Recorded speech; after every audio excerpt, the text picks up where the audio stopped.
to unleash your inner Goldilocks, how to get it just right. Thank you so much for joining us for another insightful and exciting conversation. As we get started, let's take a moment and think about why are we trying to accomplish by talking about Goldilocks and getting it just right? To me, Goldilocks symbolizes centeredness. Imagine the young girl who knows exactly what she wants, right? She knows exactly how hot or how cold she wants her porridge. She knows exactly how soft or how hard her chair or her bed should be. We used to be that kid, right? We knew exactly what we wanted in life when we were a child. Even before we knew to talk, we knew how to influence the adult around us to get what we want. Is inherently something we bring into this world, but somewhere along the way, all the preconditioning and our beliefs start taking us away from that getting it just right to I want it my way, I want it my way. And all of a sudden, we move away from that centeredness. Even for our own selves, if we don't come from that centeredness, we can't bring about. Research shows that we can only influence three levels from where we are. So if I'm already at the extreme right end of a situation, I can only influence three levels towards the center. If I'm already at the left end of a situation, I can only influence three levels towards the center because I'm already at the extreme. I can't go any further in either direction. But what if I took the time to take multiple perspectives into consideration and I truly understood how a particular scenario or situation affected different people, not just me, and I look at it from beyond just me. When I come from that place of centeredness and I'm factoring how it affects other people, then all of a sudden I am able to influence three levels to my right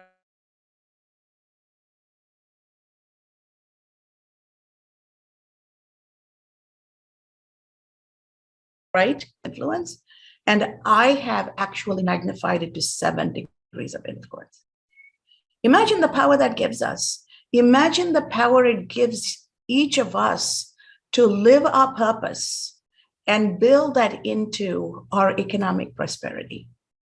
Even our individual purpose lives in the centeredness of what we love, what we're great at, and what the world needs. If there is something we love and we're great at, but the world doesn't need it, it is not going to generate economic well-being for us. If I love it and the world needs it, but I'm not great at it, somebody else is going to do it better, and the economic prosperity is going to be somebody else's. So how do I find that right balance for me? And from that centeredness of my purpose, how do I take what I love, do it in the best way I know how because I'm great at it, and serve the need of the world? And in that process, I engage with others who are engaging in a similar manner with their purpose. And together we start making magic. Imagine the power of that. Today, as we go into our conversation, as we do every week, I want us to take 3 nuggets of insight or wisdom into our conversation. One is always make the time to take the journey within, because there's something magical and special inside each of us, and we need to get in touch with it. Remember, the most important relationship each of us are going to build is with ourselves. If we don't have a relationship with ourselves, we're not going to be able to build a relationship with somebody else. Why? Because we can't give what we don't have, right? So in this process of taking the journey within, remember, everything you need to succeed in life is already inside you. It's inside you, and boldly draw from within. And one of the things we're going to talk about is how do we draw from within so that we are not going to be limiting our ability to be successful and live our purpose. The second element I want us to keep in mind is learn to be gentle with yourself. We're so hard on ourselves. We have such negative self-talk. We say things to ourselves that we would never say to anybody else.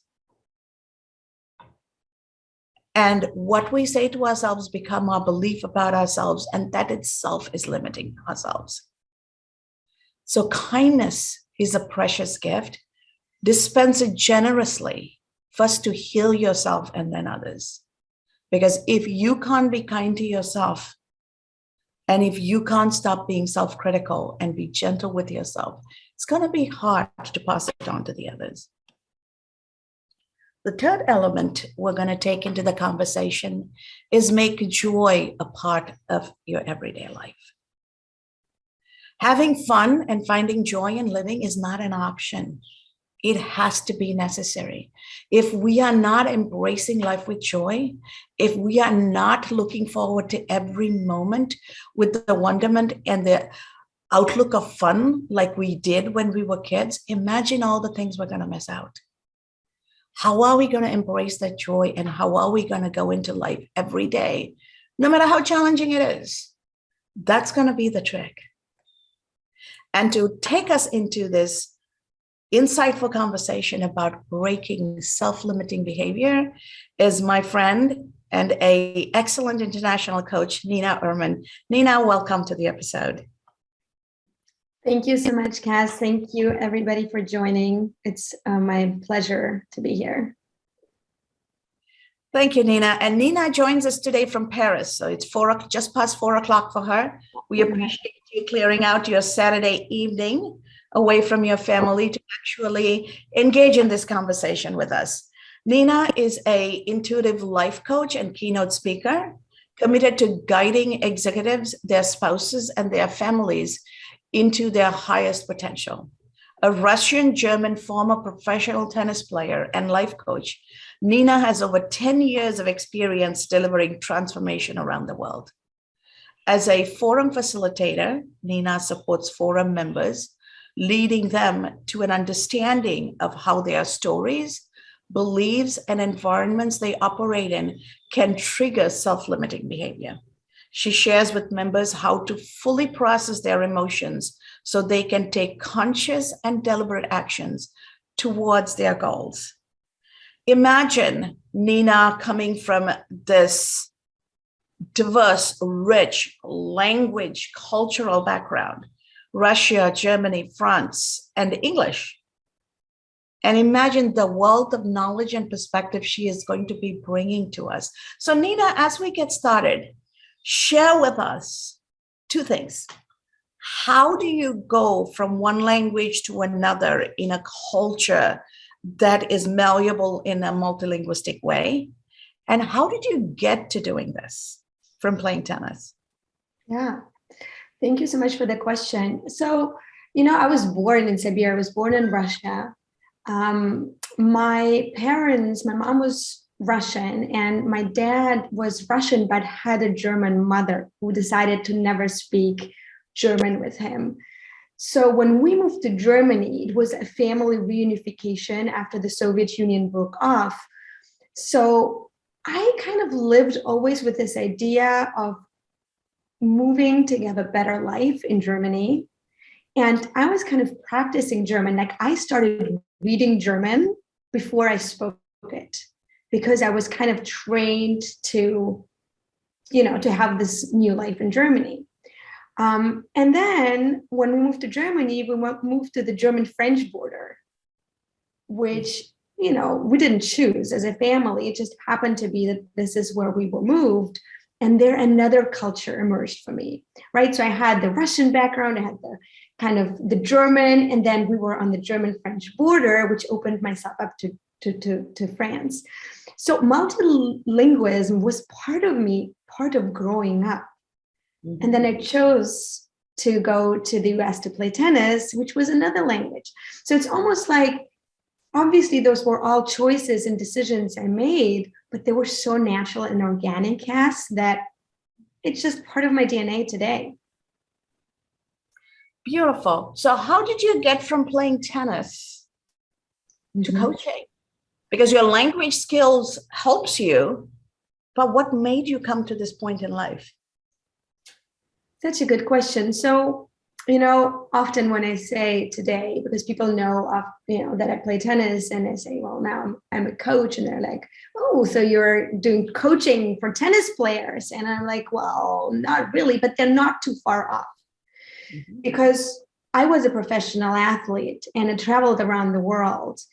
And what I noticed is what makes the difference between an average player and, professional player or somebody who gets to the next level is the mindset. And I really understood that very early in life. As part of my training when I came to the US was all about visualize your serve, visualize your backhand, visualize how you are winning ahead of time, or you're already having the trophy in your hand. So it wasn't only on the tennis court that I got to practice. It was actually in my imagination, visualization, meditation. I learned these things when I was 15, 16 years old. And I was like, wow, this is so useful in real life.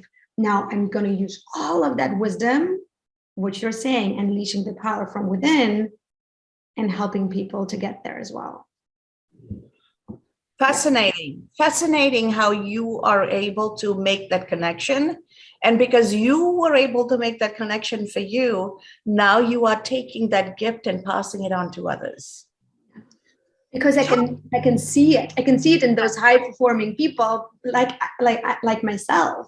Right. So I'm like, oh, I so want to help you because I know you can get to that best level by, understanding what you're thinking all day long about yourself and how you're then, acting. I totally hear you.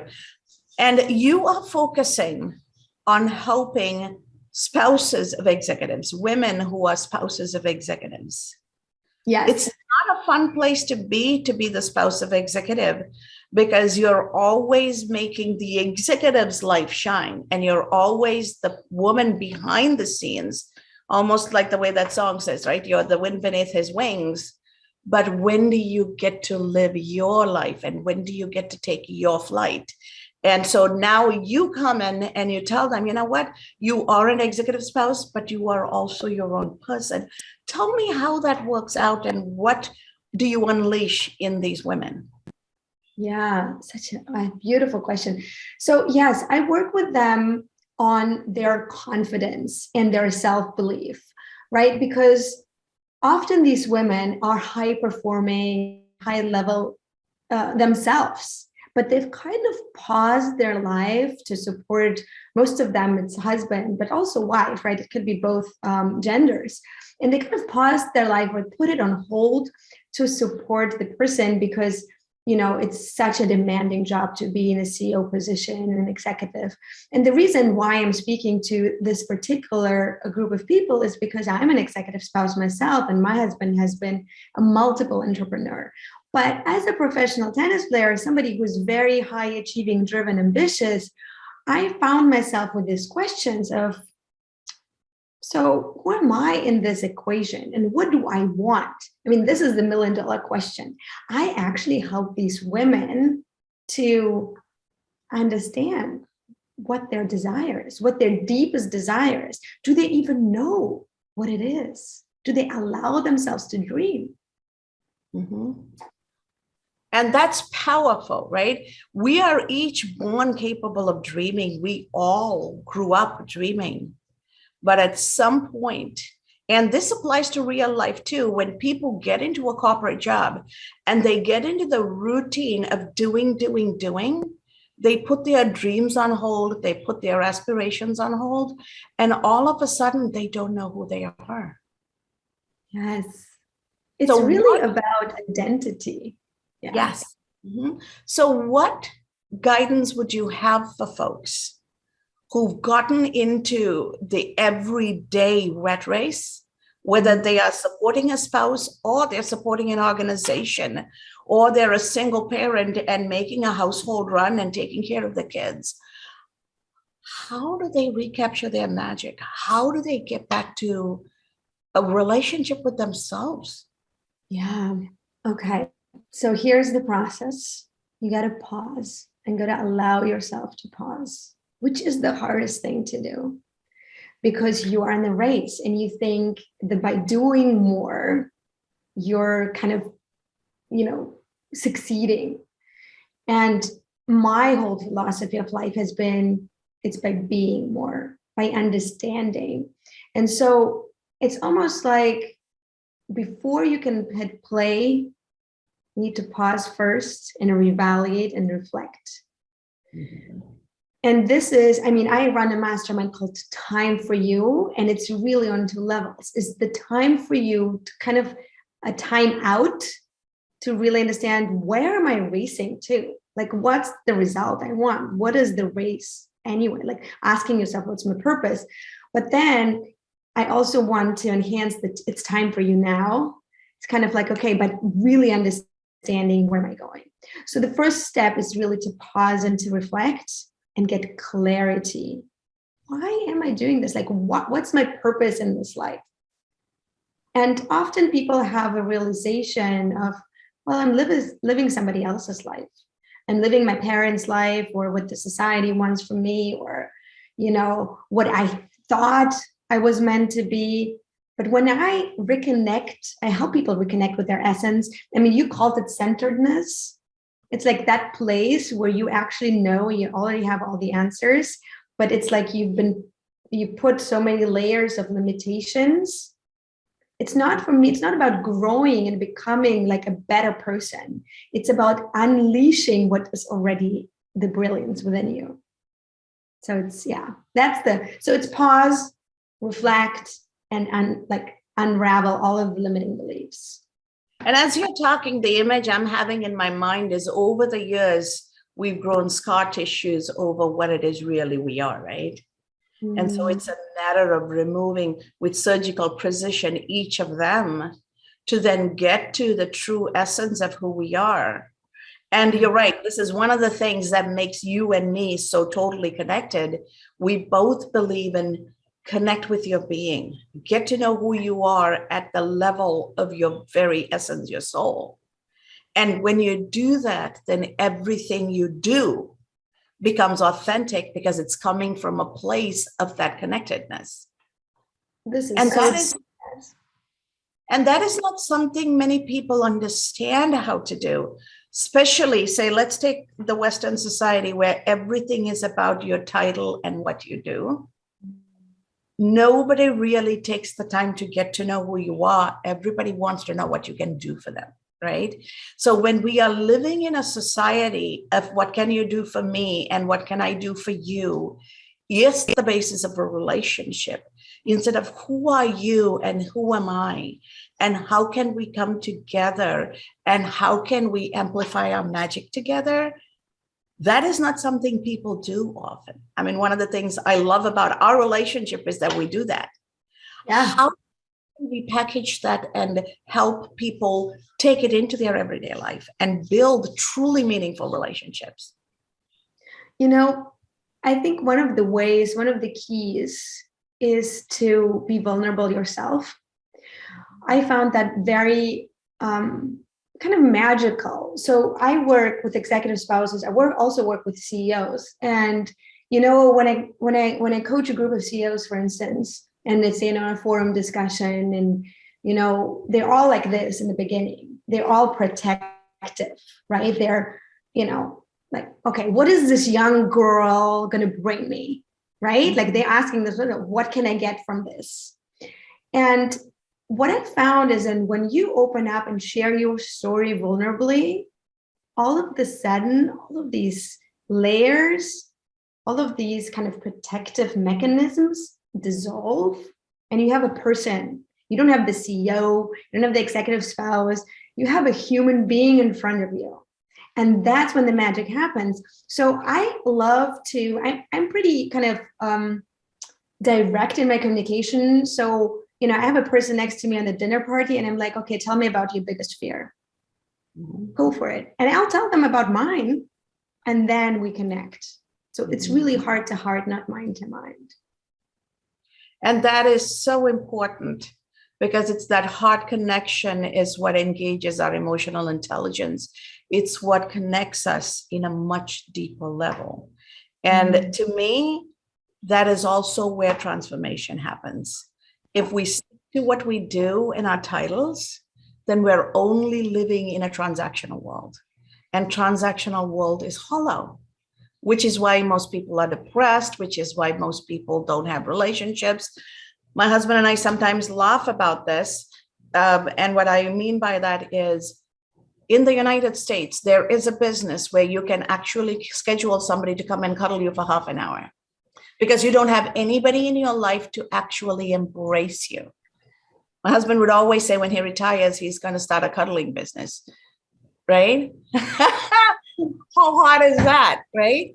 But because this is what we need. We need human connection. I mean, we've seen it in the last 2 years. Like everybody is longing to physical touch and all of these things. So absolutely. It's like everybody wants it, but we're all so in our heads that we don't even allow ourselves because of the fear of judgment. Often that's one of the first things people come to me, but what are people going to say? Right? But yeah, very, very true. But people are going to say no matter what. In my language, we have a saying that it is always easy to close the lid of a rice pot, but you cannot close the lid of a person, right? So they're going to talk. Cook your rice and move on with life, basically, is, the motto. We can't worry about what other people are going to say. Yeah. But we have to choose what's right for us. So when you run into situations where people are struggling between, do I be a parent? Do I be the spouse? And doing something for myself seems so selfish. What advice do you have for them? Because a lot of people feel selfish and guilty if they put themselves first. Absolutely. And I say me first, me before we, because it's that overused example, but the mask and the airplane always goes first before you help others.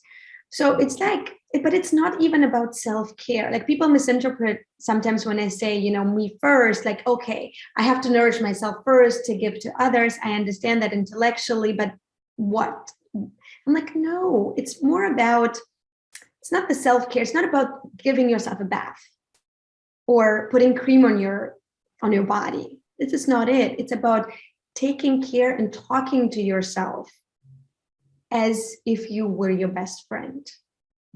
Like I sometimes say, if you talked to your friends, like you talk to yourself, would you have any? And people go like, oh, I get what you're saying. It's about our self-talk. It's about our self-love.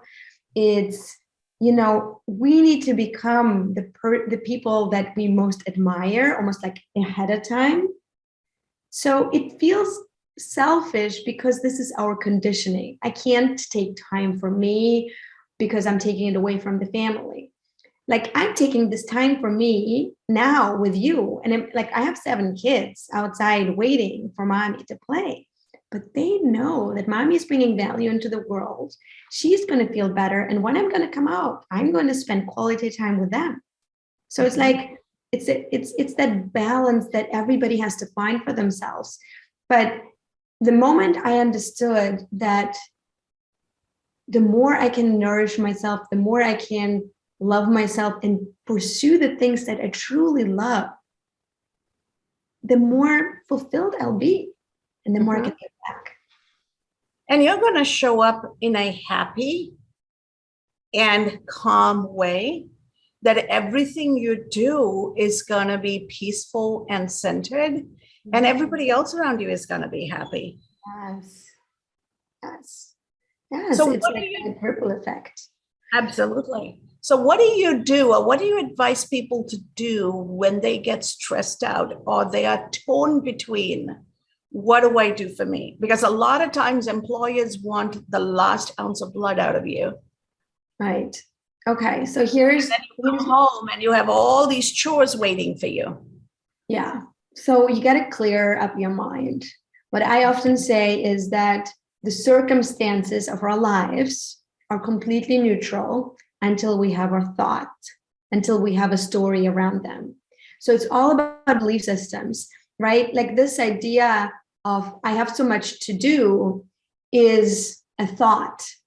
It's not the actual reality. Like people come to me like, I'm just so overwhelmed with everything I need to do, and everybody wants a piece of me. Like this is one of the beliefs that people come to me a lot, right? Like, oh, my husband wants a piece of me, and my employee wants a piece of me, and my kids want a piece of me, and my friends. And I'm like, I don't have time for myself, right? And what I often say is that first of all, like make a list of everything you have to do. And it's like, do you really have to do anything? Because we don't really have to do anything in life.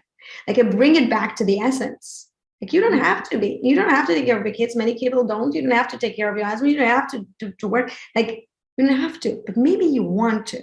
So let's go through the wants and the desires and really align, right? To understand, like create space, because time is just a construct that we humans created. Like, I don't have enough time. It's just not an option for me at all anymore. I'm like, I always have enough time for the things that are important to me. Because there will always be enough time, because there's always just going to be the amount of time that there will ever be. It's for everybody the same, right? How do I fill those 24 hours? Like if I told you, Cass, you have $24,000 and by the end of the day, they go away, how are you going to spend them? Where are you going to put the investments?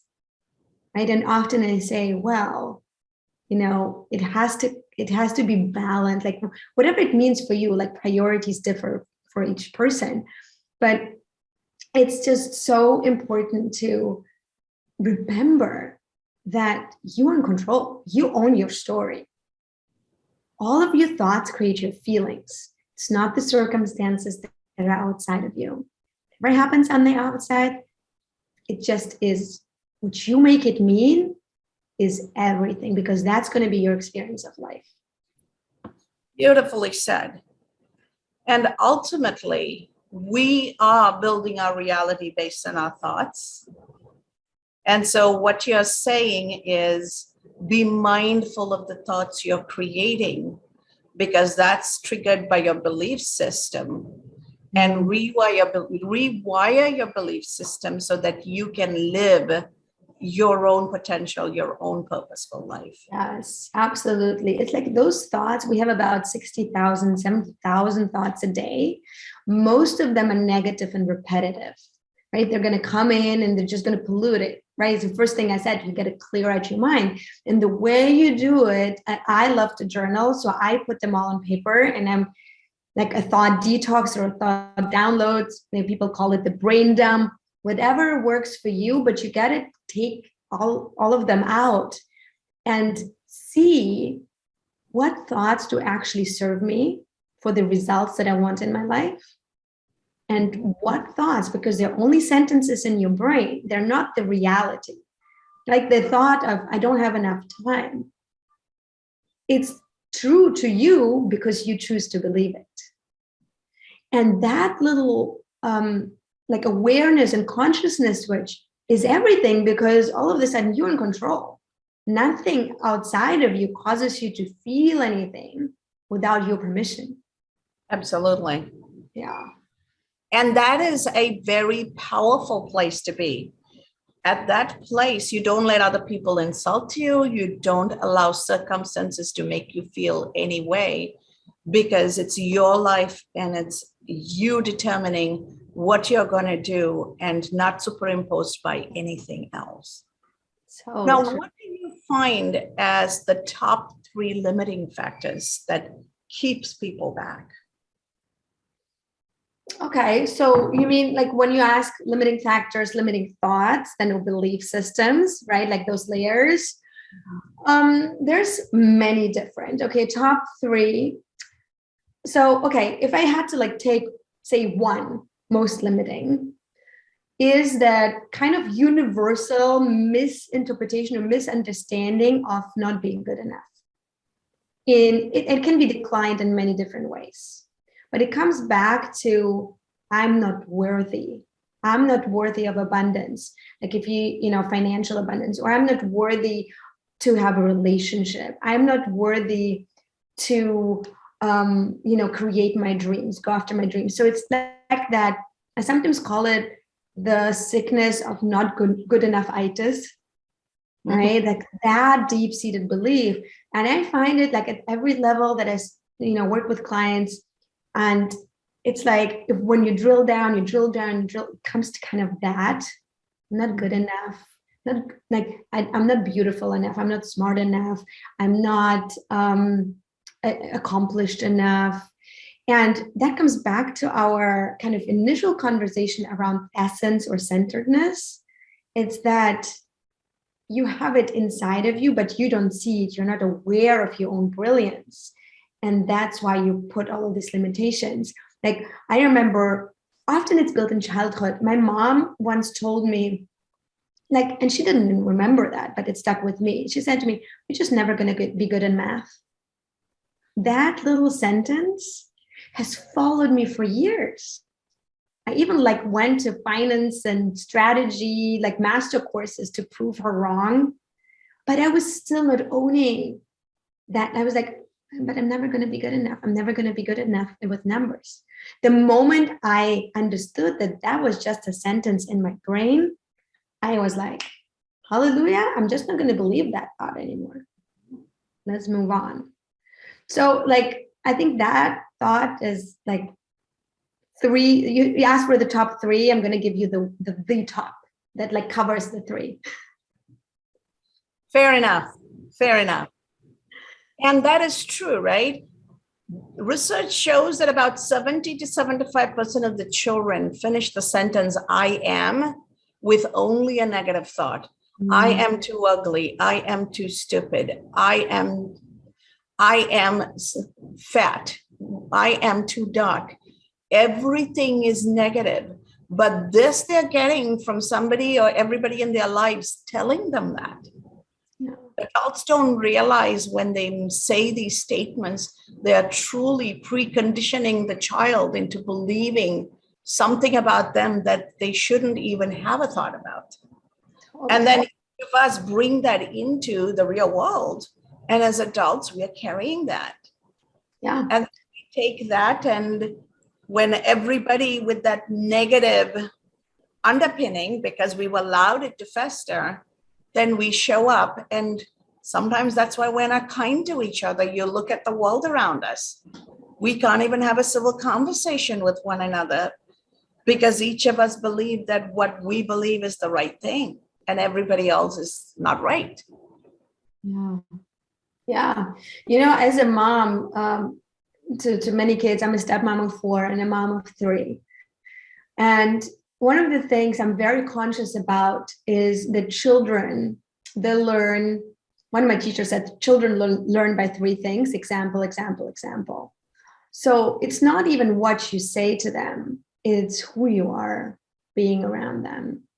So to kind of stop this generational burden overpassing from generation to generation, it's once you have this awareness, all of you on this call have an awareness now of this beliefs that we can kind of, seed in our children, it's we have responsibility.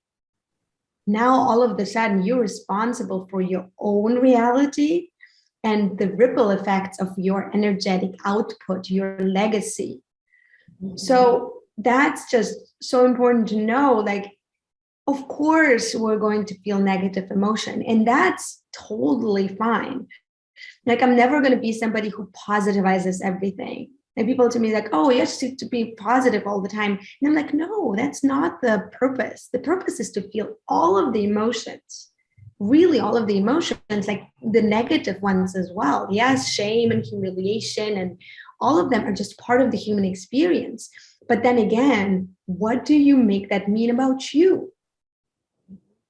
Right? It's this is a little bit tricky because people have this misunderstanding of, I just want to be happy all of the time. Or I just want to be fine. I just want to be peaceful. And I'm do you really?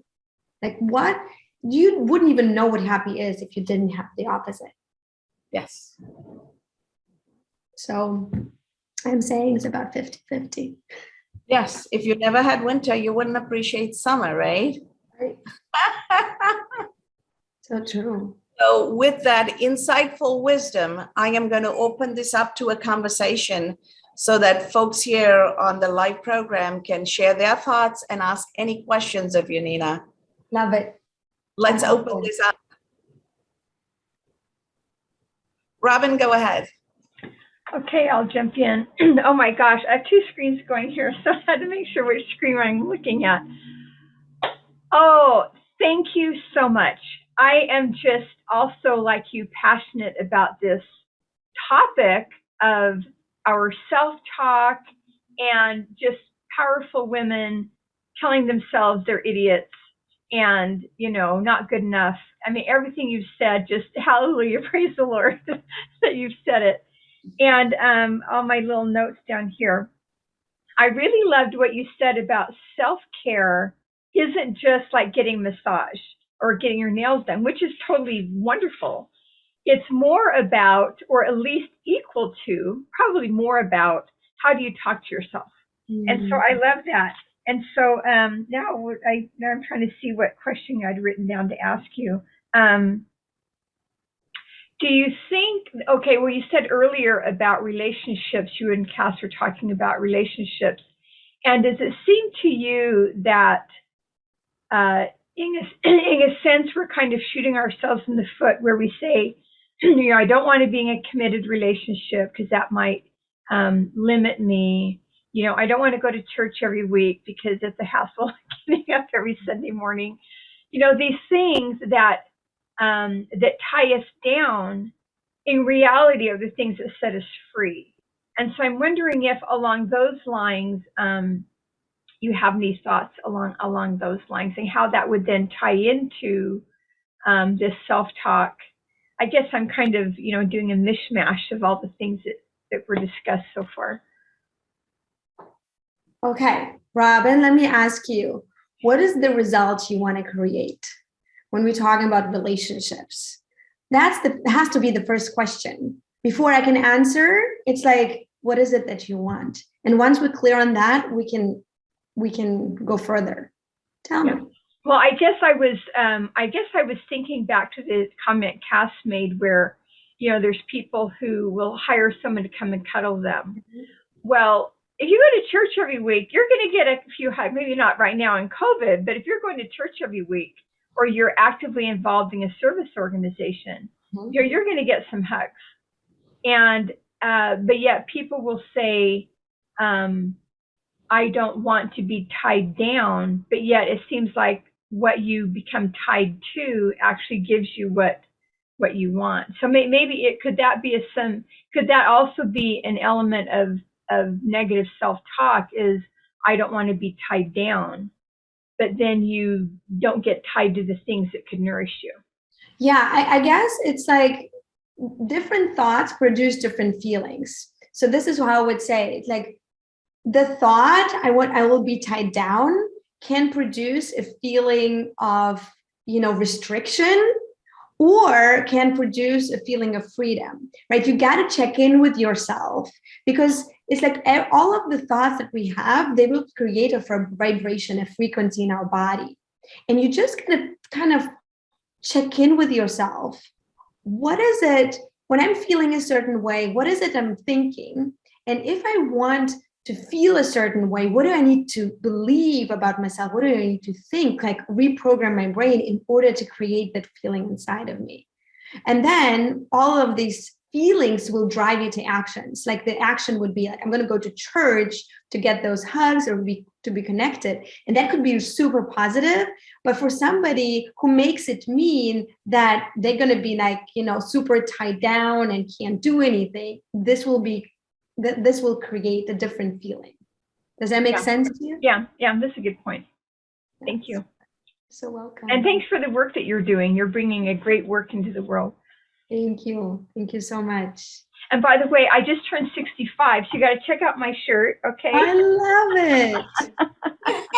Happy birthday. Life is just starting. Happy birthday. And you always have insightful questions for our guests. So thank you so much, Robin. And love how you took on that question, Nina. You're so welcome. Go ahead, Precious. Good morning, everyone, and thank you, Nina. I'm enjoying this so much. I'm making my notes. So you mentioned the point about that we get to experience all of the emotions of the human experience. They just exist. I appreciate that so much. Instead of trying to be a Pollyanna, just realize that this is part of the human experience, and we all sharing in that experience will experience some of the emotions, and that it's the story we tell ourselves. And I can see differently of how our thoughts can create our reality, because of what we tell ourselves. But I think my question, stemmed more around when you mentioned, I think in mentioning that and the 70,000 or so thoughts a day that we'll have, and mostly negative ones. When you talk to yourself and you're doing a good job checking in and being reflective and creating stories that are not based on fiction, but the reality of just positive. And then those negative thoughts creep back in because they're going to happen. It's not a once and a done, like, I've learned this and I'm great forever. How do you get yourself back on track? What are your maintenance techniques daily for being able to maintain this mental state and operate in it? What is your maintenance like? Thank you so much, Precious, for this question. Okay, so here's the process I do personally and that I teach my clients as well. I mentioned it earlier, but I'm going to go through it again. It's the thought detox or thought download that really helps me to clear my mind and to be detached from my thoughts, because you are not your thoughts. Mm-hmm. You are the observer looking at your thoughts. And this is the model I work with. That's why I have my board here so that everybody can see. The circumstances that come into our lives are completely neutral. I said that earlier, until they trigger a thought, right? Like something happens in your life and you get to decide then what's the story, right? Like or like it's thought and beliefs. Belief systems are just thoughts that we think over and over and over again. Now, this thought will create a feeling, which is just a vibration in your body, right? And then from the feeling, they will generate or create an action or an inaction. And the action creates the results. Like, I mean, this is just like the world explained super simple.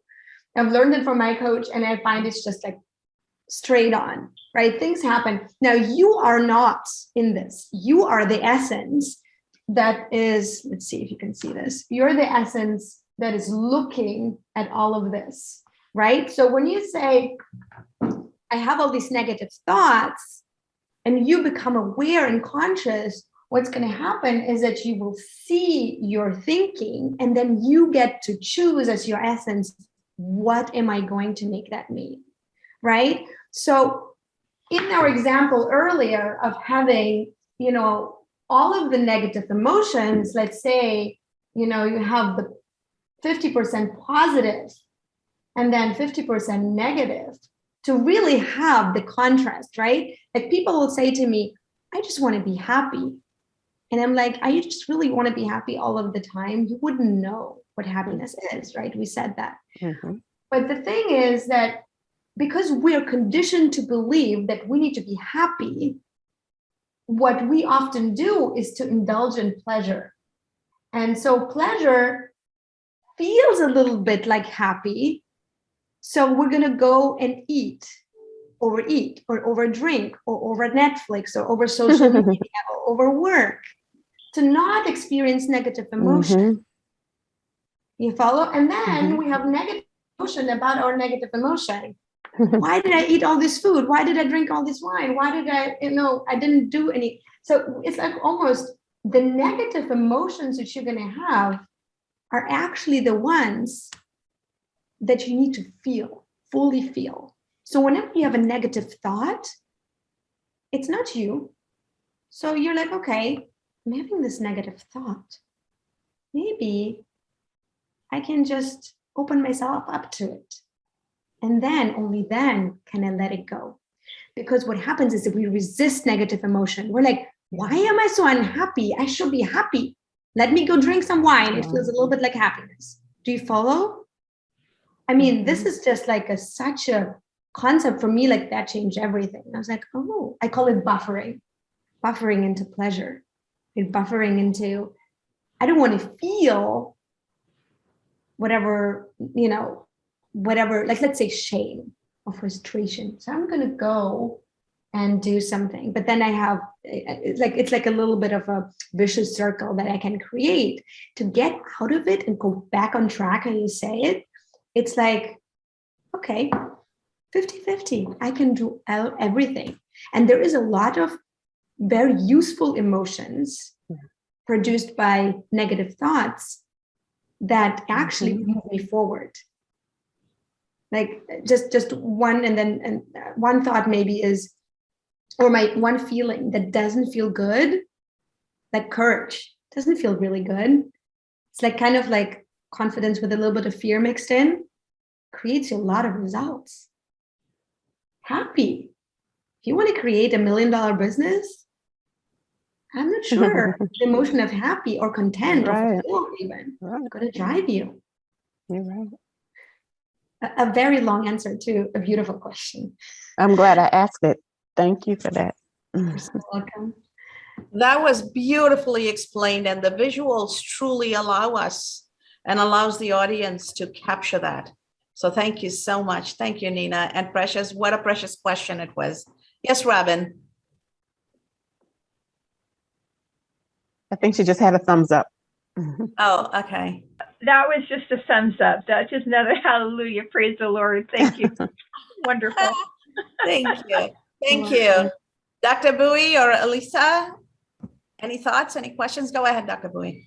Well, good morning. Great topic. One of the messages resonate well was the topic on negative thoughts and how that carries on with you.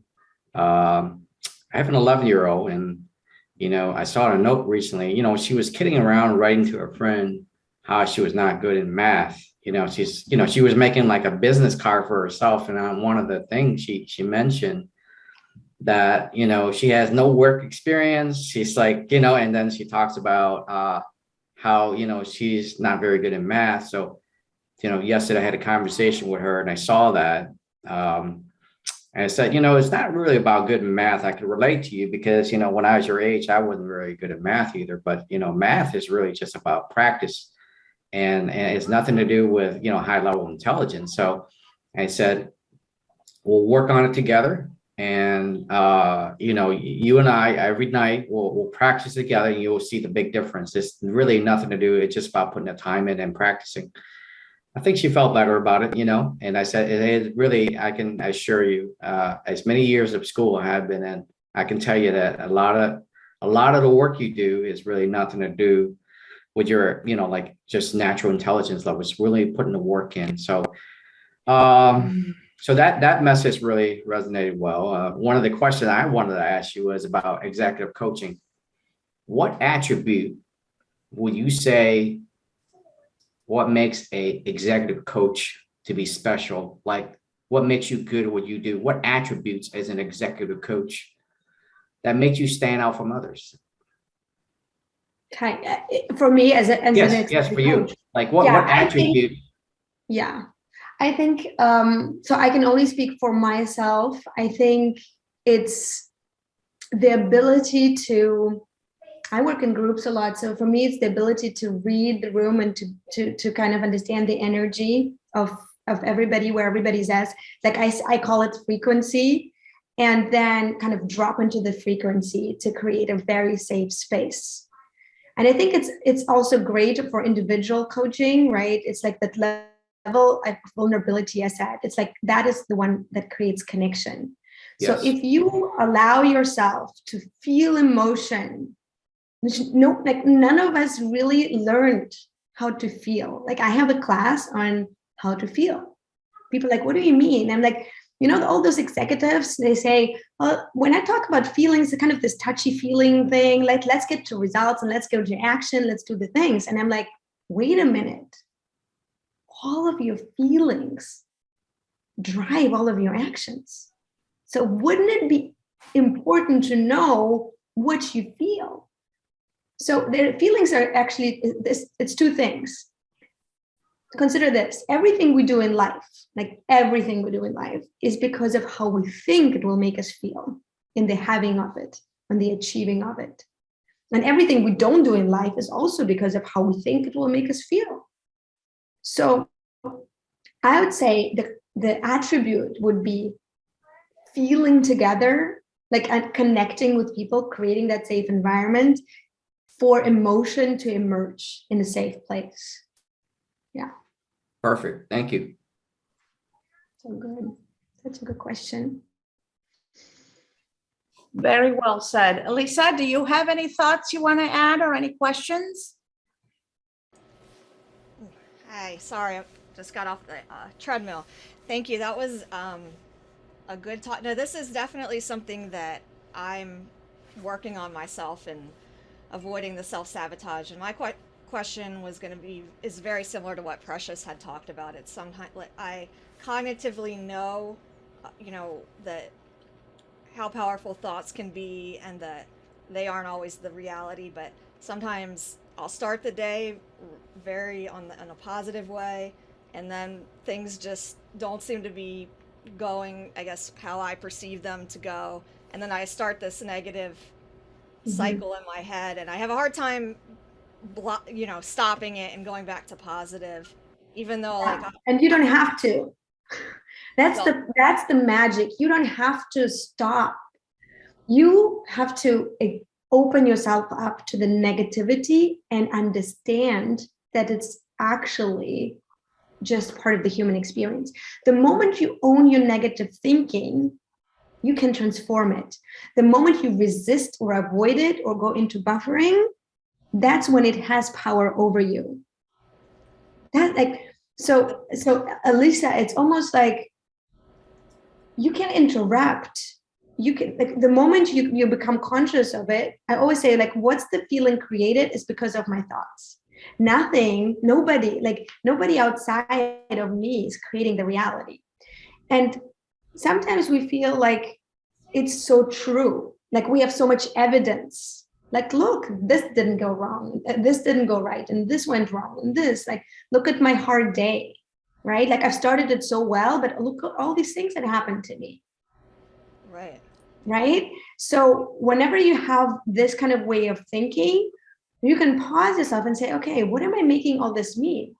Because remember, the most resilient people and the people that are more successful, they'll tell you it's because of all of this negativity or because of failure is that I am successful today. It's because I learned how to process this. You're right. And it's that I love that it's the negative thoughts about the negative thoughts that are making it be a bad thing, essentially. Yeah. What if I have a negative thought and I'm like, okay, so because maybe it helps in 1 minute to explain why do we have negative thinking. Why do we have negative thinking is because our survival brain is designed to protect us and to keep us safe. So whenever you set a big goal for yourself and let's say, I want to make $1 million, all of the fear and all of the anxiety and all of the insecurity is going to come up to protect you, because your brain will think, well, we have survived so far. We are very safe in our cave. If we go and do this dangerous thing, we might die. Like your brain literally thinks that, right? So the moment you know this, you're like, come on, brain, give me a break. With your prefrontal cortex, you can then decide to out-trick it and be like, you know what? It's going to be fine. I'm just going to make a presentation in front of these people, or I'm just going to pitch to this company. All of a sudden it becomes much more relaxed. But we got to know this. Like, we got to know our brain hasn't evolved as quickly as humanity has. Right. Yeah. That's true. I hope this is helpful. No, that's very helpful. Yeah, it's and I'm holding on to that piece of just when they come to not start beating myself up because I'm thinking negatively, and to just be like, okay, that's what sometimes it is what it is. Like, that's part of it. Yeah. So no, thank you. I like that. That's going to help for sure. Thanks. Okay. I am loving this conversation. Thank you so much for all the insightful questions. And Nina, as always, you have this beautiful way about handling the questions that are being raised. And these are things that are real for the audience here, and it's real for everybody. So I love what you're talking about in terms of embrace that discomfort, because in that discomfort is where learning and growing happens. And my favorite poet is Rumi, and Rumi talks about if you resist every rub and if you do not embrace it, how are you ever going to be polished to your brilliance, right? So embrace it, and remember, we are each a diamond in the rough, and how we open ourselves to be polished, that is going to allow us to show up the way we need to and live our purpose. So as we bring this to a close, Nina, is there any nugget of wisdom you want to leave us with? So many. If I had to say one, is that you're worthy and you're lovable and you are 100% a diamond. Like, let that light out, because it would be irresponsible not to. I always say to people, they're like, oh, I'm not sure, I have so many doubts. I'm like, you owe it to everybody around you to be your best light. Beautifully said. And we are each a light because our essence is the light. Our soul is the light. And I couldn't have said it any better. Thank you so much for having this conversation. It is not an easy conversation, but a very important conversation about how do we each connect with our essence and how do we live the life our essence as our soul was meant to live.